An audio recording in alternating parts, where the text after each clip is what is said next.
Hey Pre-Calc, welcome back. Our objective today is going to be to show or verify true statements of trig equations using basic identities. So I'm going to force pause on your screen, make sure you've got everything on the checklist, make sure you're in full screen mode. Okay, let's start with a quick warm-up. I'll force a pause on your screen, you try this one, hit continue when you're ready to see the answer. Alright, answers on the screen. Remember, for arc sine or inverse sine, you're restricted to quadrants 1 and 4. So we should eventually get tangent of negative pi over 6, which is negative 1 over root 3, also known as negative root 3 over 3 if you rationalize. Alright, before we start, I just want to do a quick recap of the reciprocal and quotient functions. So let's write this, that 1 over sine of x is equal to what? To cosecant of x. Another way to think of that is 1 over cosecant of x is equal to sine of x, right? They're reciprocals, okay? 1 over cosine of x is equal to what? That is equal to secant of x. And then 1 over tangent of an angle is equal to what? Cotangent of that angle. So those are our reciprocal functions. We also have some quotient identities, if you will. So sine of x over cosine of that same angle. Think of that on the unit circle. Y over x on the unit circle is tangent, right? So that's going to give me tangent of that same angle. So if I flip both sides, if I take the reciprocal, cosine over sine, it's going to give me, what do you think? Cotangent of x, okay? So just some reciprocal and quotient identities that we are going to need today. All right, you do not need to write what's on my screen, but do go ahead and write what I write once we get started here. So it says on the unit circle, sine of theta equals what coordinate? So sine of theta is y, and what about cosine of theta? That's x, right? So I'm going to put that x is equal to cosine of my angle, and y is equal to sine of my angle if I'm on the unit circle. Now I've got the unit circle drawn out there with one right triangle pointed out. So in general, how could we write the Pythagorean theorem for that triangle? Well, that would be x squared plus y squared equals 1 squared, which is 1, right? Okay, so what I'm going to do now is substitute what I wrote in part 1 into part 2. So for x, I'm going to replace x with cosine theta. So I have cosine of theta squared plus, now I'm going to replace y with sine of theta. So sine of theta squared equals 1. And this is what we call the Pythagorean identity in trigonometry, okay? Now, you will more commonly see a trig term squared written like this. Cosine squared of theta, okay? Plus sine squared of theta equals 1, which is kind of a really weird place to put the squared. It's just because we got lazy with our parentheses. And so if you see a squared between a trig ratio and an argument, an angle, that is understood to be the entire trig portion squared, because just cosine without an input is meaningless, okay? So it's cosine of theta squared, but you will more commonly see it written with the squared there, okay? All right, so let's make sure we box that, highlight that, something that is a really important identity in trigonometry. So an identity is something that is always true, and because of that, we're allowed to use it in proving other statements. All right, there are two other Pythagorean identities that we can derive. So the first one, and you don't need to write this yet, I'll tell you what I want you to write down. The first one, we can derive it by dividing everything by cosine squared. So I'm going to divide both sides, in other words, all three terms, by cosine squared theta. Okay, so now let's simplify this. Go ahead and write this piece down for me. Cosine squared over cosine squared is what? That's 1. So go ahead and write 1 plus. Now what's sine over cosine? Well, that's y over x on the unit circle, so that's tangent, right? But notice it's squared. So I've got tangent squared theta. And then equals, so now I've got 1 over cosine squared. What's the reciprocal of cosine? Reciprocal of cosine is secant, so this is secant squared theta, okay? So go ahead and box that one as well. That's our second basic Pythagorean identity, okay? All right, now let's come up with our last one. We're going to do a really similar thing here. This time we're going to divide both sides, so all three terms, by sine squared theta. So you don't need to write this yet. I'll put this in, and then you write the simplified version for me. Okay, so let's look at this first one. We've got cosine squared over sine squared. So that's the reciprocal of sine over cosine, right? That's x over y. So that is going to be cotangent, still squared though, plus, then I've got something over itself, so that has got to be 1, equals, and then I've got 1 over sine squared, so what's the reciprocal of sine? Cosecant, so this is cosecant squared theta. And again, go ahead and box or highlight that. That is our second important identity. Okay, so I have a little caveat here that I want to point out, and it says, know how to solve for any term in any version of the Pythagorean identity. So for example, let's take our first one, this guy here, cosine squared plus sine squared equals 1. If I needed for one of our identities, if I needed sine squared, if I wanted to get sine squared by itself, do you agree that since this statement is true, that this statement is also true, that sine squared is equal to 1 minus cosine squared? Okay, so that's what I mean by that caveat, that know how to solve for any term in any version, okay? So let's try another one. If I wanted to solve for tangent squared for something, I know that tangent squared is equal to secant squared theta minus 1. Okay, so just know how to manipulate those equations, how to get one term by itself should you need it. All right, here's example 1. I'm going to force a pause on your screen. Go ahead and copy my screen, and then we'll work this one together. All right, we're back. So it says show the following equation is true.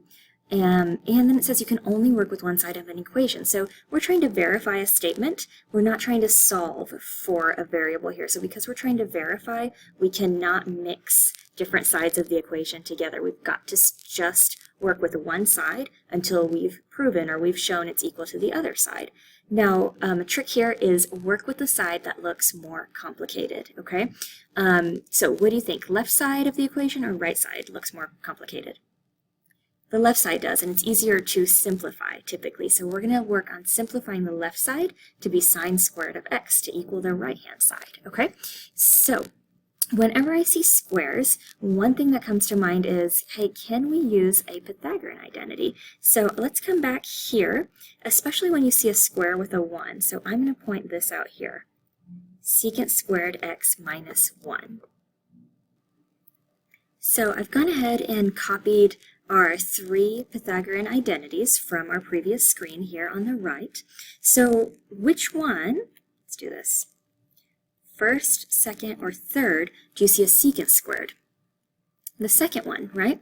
Now let's see if we can manipulate the second equation to look like what I've got in parentheses there. Do you think we can do that? Yeah, if we bring the 1 over from here, then I would get tan squared theta is equal to secant squared theta minus 1, right? I can bring that 1 over to the other side, okay? So now let's go ahead and make that substitution. All right, so now we've got cosine squared x. Now I can substitute secant squared x minus 1 with what? With tan squared, in this case x, right? We need to be careful that we use the same independent variable here. And again, I'm trying to show that this is equal to sine squared x. I cannot mess with the right-hand side. I've committed to the left-hand side at this point. Okay, so now what can we do? Well, let's think about some reciprocal functions. Tangent is y over x, right? which is also known as, can we make a substitution there? As sine over cosine. So if I have tangent squared, I can replace that with sine squared over cosine squared. Just again, make sure you've got your input. In this case, we're using x as our variable. So again, I'm trying to show that this is equal to sine squared x. Okay, do you see what happens here? So now I get some nice cancellation, right? Those divide out. So my final statement is sine squared x is equal to sine squared x. And once you've got a true statement, something equals itself, we often do a little box there. That means we're done. We proved what we set out to prove, QED. All right, I'm going to force another pause on your screen. Go ahead and copy what I have, and then we'll do this one together. Okay, so what do we think? Which side here looks more complicated to you, left or right? The left. So I'm going to work with the left and try to get it to be cosine squared theta is what we're using for our independent variable here. All right, so what do we think? Any ideas? So there's always more than one way to get to the correct answer. Why don't we start by rewriting cosecant theta as its reciprocal? So I could write cosecant theta as 1 over what? As 1 over sine. Okay, so I'm going to keep sine of theta. I'm going to replace cosecant of theta with 1 over sine of theta. Then I'm keeping everything else.